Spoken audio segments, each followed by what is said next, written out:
Titan bits.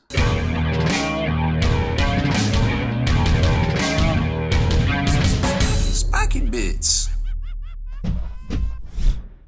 Welcome back, Hobby Maniacs. I'm Rob Bear from SpikyBits.com, and we're talking about two of my favorite things today, Titans and Titan accessories.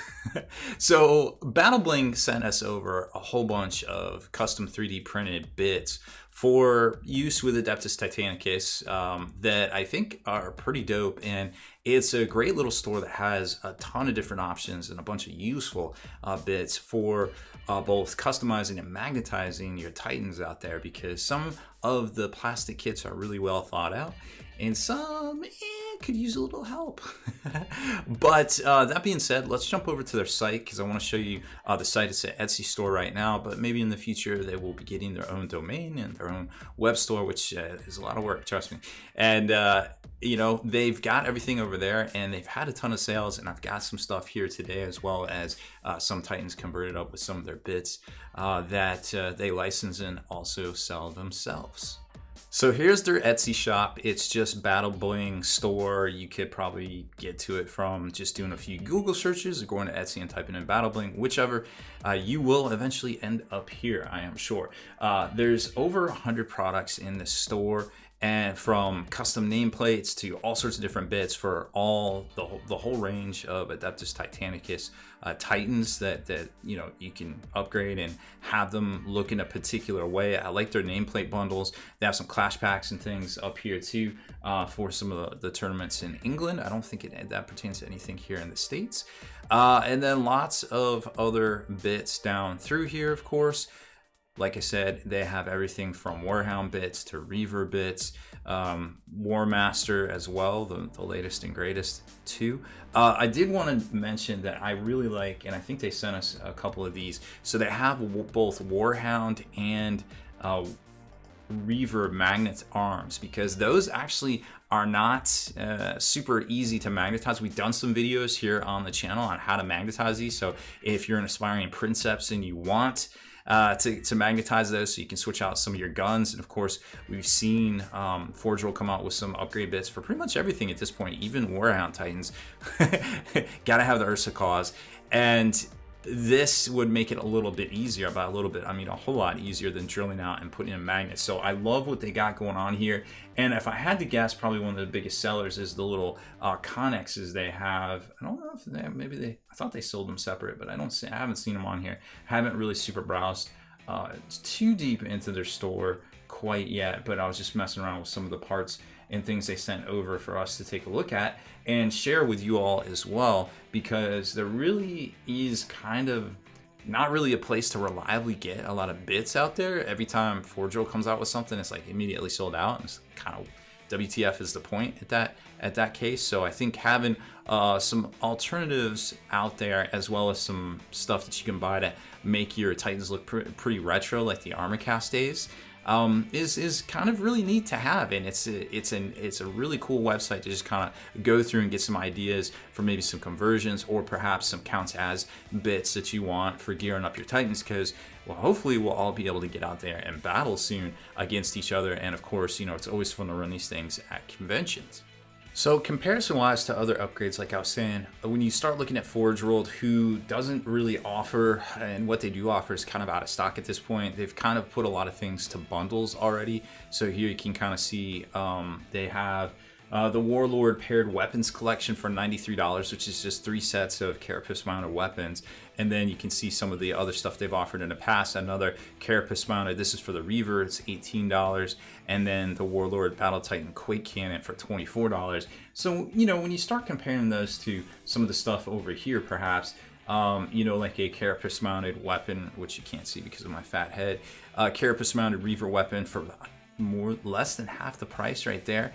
And some of, let's see, where's a Warlord weapon set? Here's a Super Gatler for $17, and that one was $24. So it's still a little bit less for sure. And being basically made to order print 3D prints, which we're going to test out the strength and rigidity of, and also the detail here in a second. That kind of is a little bit more appealing, I think, to a lot of Titanicus players out there. So I feel like as far as value goes, we're definitely on point. These took about 2 weeks to get to me here from the UK, because they're printing up and shipping them out of the UK. So I feel like that's pretty reasonable as well. I could have paid more, you know, for first class tracked mail. I always find it interesting how you can order stuff from Europe. It costs less. It takes about the same time it would take for me to mail it to Europe, but it costs like half the price. It's crazy. I don't understand any of it. It's all global stuff that is not my forte, but it's really interesting to see the prices of stuff coming from there to here. And I understand why people in Europe are like, why does it cost so much to ship to me? I'm like, I don't know, dog. That's just the way it is. I'm not making, there's no like huge markup here on this. Like it is what it is. So first up, let's talk about an out-of-box experience, right? These are the actual bits and how they're going to come to you. And the first thing I noticed when I was talking with them, I was like, holy cow, this packaging is amazing. Like, this is just dope. Like, I love it. I love everything about it. It's got the little, the Etsy store right here. So if you forget exactly how to get to it, you just boop it with your phone and poof, it just opens it right up for you right there, which is really neat. And you don't, you know, that's what I like about Etsy is it's all like super handcrafted and artisanal and you know, just a really cool experience all the time that I really enjoy whenever I buy something off of there, and there's, you know, personalized notes and things. But this is really cool. I like this packaging for sure. But enough about packaging. So here's some of the bits, and I know you can't, you know, they're in the package, so we can't look at the quality of them. But that being said, I just wanted to kind of show you some of how it comes, and you know that it's going to come, you know, pretty well protected for the most part, because this cardstock is actually pretty thick. I think it's like 16 point. It's not as quite as thick as a credit card, but once you know you put this in a package with some bubbles and some things like that, I don't feel like anything's going to get jacked up unless the whole back package is getting shredded. There's the Scenic Connex containers, which I feel like is probably one of their better sellers, and then this really cool Reaver Titan etheric missiles. I guess these could be the those warp missiles that they have. Now I didn't open one of these, but I do want to see about how big these are compared. So if you put this, so it would recess back, so it would be about sticking off of the head a little bit, I feel like. But yeah, that's about the right size. That's pretty cool to see. I wanted to check that one out. And then they've got Warmaster Titan bits. Here's a Super Gather. I put one of these together. I'll show you that here in a second. I didn't put one of these together, but this seems to be one of the more popular bits from them. It's a mammoth pod, a Vol mammoth pod, and what this is basically ground troops or like Terminators or heavily fortified troops. That looks like a Mastodon there in the front. They get in and they just kind of hang out, and then this gets smashed. The arm of the Titan smashes this either into a building or a fortification or another Titan, and then these hydraulics open out the breaching doors, and of course you got some melta guns right there that kind of just crush the armored bulkhead or hull or fortifications or whatever, and then you just dislodge all of the payload, being heavily armored assault troops, into the base to kill all the mans, which I think is a pretty neat little kit. And another thing I wanted to show you all, but I wasn't able to actually put together because, stupid me, I put all my Warhound Titans together. So this is the old armor cast look of a Warhound Titan, and you still need the bottom. Unfortunately, the top is going to be completely different, and then you have some weapon mounts and things to make it more familiar, and then the head's going to go on right there, because the head is very similar between the old one and the new one. But other than that, this would be a really neat little upgrade kit. Now remember, they sell the Warhounds in 2 packs, so you're going to need 2 of these if you want to do it. Is it financially a savings? No, probably not. But your Warhounds will look dope, and they'll look like the old armor cast Titans from the 90s, which I think is definitely pretty cool. And then here's like a multi-melta sort of thing, Incinerator Lance Arm for a it's more of a Volkite, I suppose, kind of look for a Warmaster Titan. So this is going to be the chonker. So they've already started making weapons for the big boy himself. So here is just the regular gather for the Warlord Titan, And already assembled it. You can see that there's a bunch of studs right there because of the supports, but it comes with the supports removed. And they print it in a way that the supports are actually, going to be on the undercuts or areas that you glue together, so it isn't like obnoxious or anything.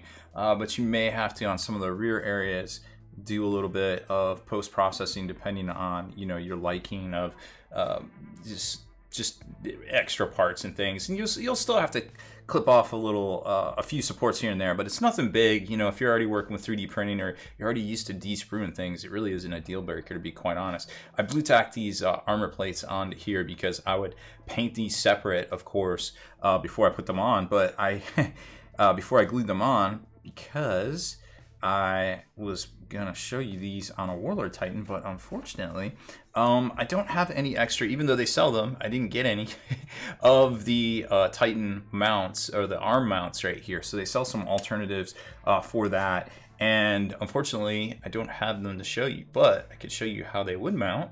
I do have the Warmaster ones, which we'll show you here in a second. So you can see the Gattlers about the same size as the Volcano Cannon right there. So that would definitely work out pretty good. So I like the crispness to the prints for sure, and they definitely have attention for detail.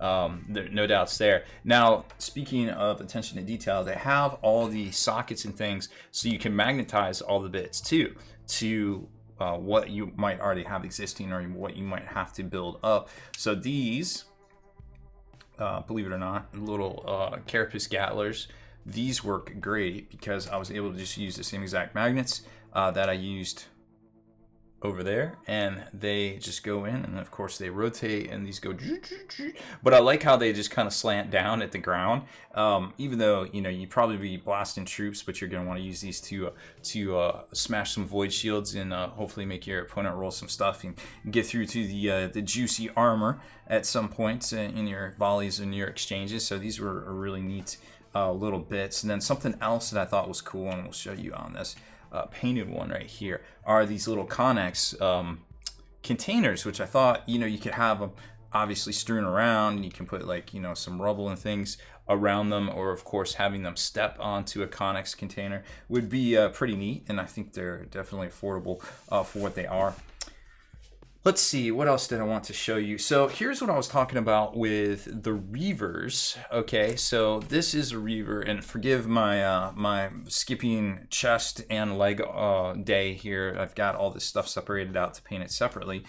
This is the arm sockets, and you can see they don't come pre-magnetized. You have to clip them off, you have to drill them out, and it's kind of just a pain in the butt, to be quite honest. But their kit would be something pretty dope, because you're going to glue the arms into here, right, and then put the magnets in the bottom of the sockets, because all these actually have room for magnets, and then this being socketized would just work pretty great. I went a little try hardy here by magnetizing the top two, but I wasn't really sure what to do with this on my first run of Reaver Titans. I've since just glued those in, and if I end up putting even more Reavers into my manifolds, well, then I'll probably just get those arms there, just because they will be able to be magnetized without a bunch of sass. And let's see, what do we have for Reavers here? So we got some close combat weapons, which I thought were pretty cool, and this would definitely make a good chain fist, I suppose. So you can kind of see how you could glue this bit in, which is completely different. This is more of a close combat-y bit that you could use, but you could glue that in if you knew that you were going to always run some sort of close combat weapon, or you just leave it like that, and then you could use it to put any other weapon on, but it just won't look quite the same as this bit right here, so just kind of keep that in mind. But once you get that on there, you're able to have a little bit of flex room, just kind of turning it and things. And then this guy looks pretty dope with that buzzsaw. This would definitely be very chaosy. I think it looks okay on Loyalists, but definitely reminiscent of some of the old Bane Lords and things from the old Adeptus Titanicus game of, oh gosh, I guess going on 30 years now. But that was kind of neat. I liked that one. And then I got even more super tryhardsy. Again, forgive the missing chest and legs day here, but all the armor is off being painted separately. So this is, so I messed up on this build too. well, didn't mess up on it. I just didn't know that there would be accessories coming. So one of the good things to keep in mind is if you're going to make, if you're going to make this, you might not want to glue these ammo hoppers or basically the weapon specific bits in. These can be glued in. I don't know why I didn't. I just kept these separate and didn't glue those in. But why I'm telling you all this is because they actually make upgrade bits for this plasma cannon here that would go right on top, which I didn't know any of that would be happening. But it is what it is. So these, I can't really show you that these would slot in here, but I can tell by the configuration on that. You could even magnetize them if you really wanted to, but I feel like they'll probably just slot in just like on the original. Now, this particular quad plasma sort of thing actually went a little try-hardsy too and magnetized all that. Just using the standard magnets. Actually, I think that's a 1/4 by 30. I think that's 1/4 by 1/32, which isn't the, what is it, 1/2 that everybody uses for everything else in this.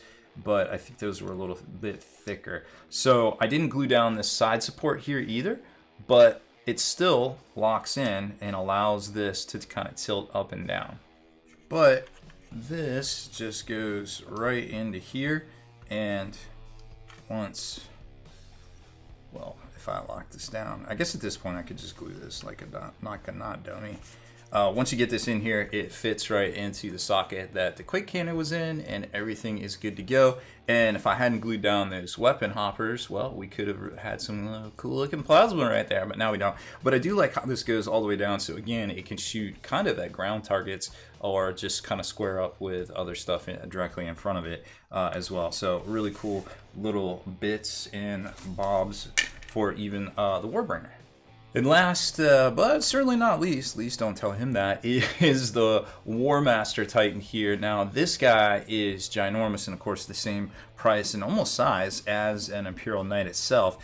But that being said, we can, and I kept this magnetized here. You'll notice all my putty that's still on here, my blue tack that's still on here for all the armor plates. But they make a kit. They make not only mounts, but they also make some of the larger weapon options in Warmaster size as well, and with little sockets for magnets. And I think that's a 1/4 inch by 1/8 inch, because these are getting pretty chunky at that point, and everything slots in together. And here you can see it rocks. So you got this, and it's just doing its, of course it's laying back because I have this tilted, but if I didn't have it tilted, it would just kind of lots of guns. It starts to make it almost look like an Imperialis a little bit with that ginormously huge Gatler right there. And we haven't seen a lot of upgrade bits for this yet. Definitely, I don't think nothing out of Forge World. Here, let's take a look at the design so you can kind of see exactly how close this is. So it's got an armor plate on the back, not exactly the same, it's a little bit different, definitely inspired by, and you got the heraldry pad on the front, because just like this one right here, it has a little heraldry armor plate pads, and then on the side you got all the pistons and things that you would normally expect. These two parts are separate and they glue together, and then you got the armor plating around the larger weapon, which again I blue tacked onto here so it can be painted separately, but it's all there and it's all definitely good to go. So overall, I think, you know, if you're looking for, this is just a very small sampling. Of course, they have, well, I showed you over 100 different products on their page. The layout's a little, could probably improve a little bit on their page, to be quite honest. Like if they had categories for like Warlord or Reaver or things like that, I think it might be a little bit easier to navigate around their site. But for the most part, everything's easy to find because they do have a search bar, but it's just a little bit more work on the customer's part, I suppose. Other than that, I think their prints and their designs are, well, the designs are licensed in a lot of cases, but the prints are definitely very crisp, and, you know, something that they are very, very proud of, and judging by the packaging and the layout of the site and everything like that, or all of their wares and their descriptions. I think they definitely take a lot of pride in their work, and, you know, talking to them over the past little bit that we have, it definitely seems like this is their passion. you know, so you definitely got to respect that, and that's really cool to see a lot of folks in the hobby doing things for the hobby. And you know, I think at the end of the day, supporting, voting with our hobby dollars to help support some of those gaming companies and designers and things is just you know, good business, because we all rise with the tide at the end of the day. So check them out. It's Battle Bling over on the Etsy store, or if you have, you know, some of their product already, you can just scan this little code, but definitely keep this one handy. It's just Battle Bling store. You can find it. It's easy to find stuff these days. So that's it for this one. Thank you very much for watching our unbox and build of some of the offerings from Battle Bling. Definitely check them out. But before you go there, hit that subscribe button and turn on notifications so you can be the very first to like and comment on all our videos.